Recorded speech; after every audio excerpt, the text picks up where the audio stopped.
అంబేద్కర్ని ఓడించడానికి కూడా కాంగ్రెస్ వాళ్ళు ప్రయత్నించారు అప్పుడు రాజ్యాంగ పరిషత్తులో అనేటువంటి వాదన కూడా ఇటీవల తీసుకొస్తున్నారు. పిచ్చోడు తప్ప మరొకటి కాదు. ద్వేషంతో రెచ్చిపోయి మాట్లాడే విషయం.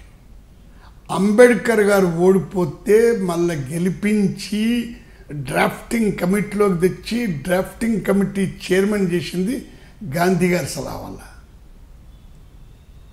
నిజంగా ఆ పని కాంగ్రెస్ చేయనట్టయితే అంబేద్కర్ గారికి ఈ స్థాయి వచ్చేది కాదు.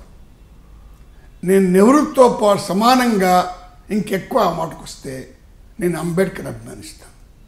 నేను ఎమ్మెల్యే కాకముందే ఆయన పుస్తకాలను చదివాను. బుద్ధ దమ్మ, బ్యాక్వర్డ్ క్లాస్ ఎవరు, షెడ్యూల్ కాస్ట్ ఎవరు, కుల నిర్ణయం ఎలా, ఈ పుస్తకాలు చదివానండి. నెహ్రూకు గాంధీ పటేల్ అంబేద్కర్కి డిఫరెన్స్ లేవే. కానీ గాంధీ గారికి అంబేద్కర్ గారికి చాలా తీవ్రమైనటువంటి విభేదాలు ఉన్నాయి. చూడండి, గాంధీ గారికి అంబేద్కర్ గారికి డిఫరెన్స్ ఉన్నవని అంబేద్కర్ చెప్పాడు. ఎందుకంటే అంబేద్కర్ యొక్క సైద్ధాంతిక దృక్కోణం వేరు, దాంట్లో అనుమానం ఏముంది.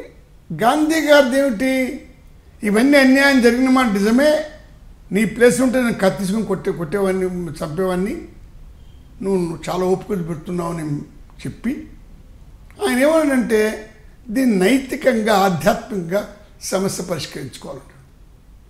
ఉదాహరణకు ఆయన హరిజన అనే పదం వాడిండు.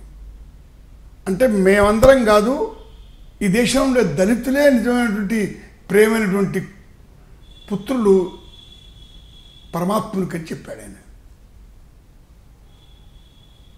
అది ఆయన ఆధ్యాత్మిక భాష, అది కేవలం నైతిక భాష కాదు.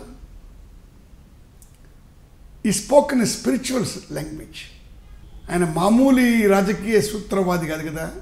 అంటే దళిత ఓటు బ్యాంక్ కోసం ఇవన్నీ చేస్తుందంటారా ఇవాళ బీజేపీ? అందరూ ఓటు కొరకే చేస్తున్నామే, దాన్ని దాచుకునేది ఏముంది.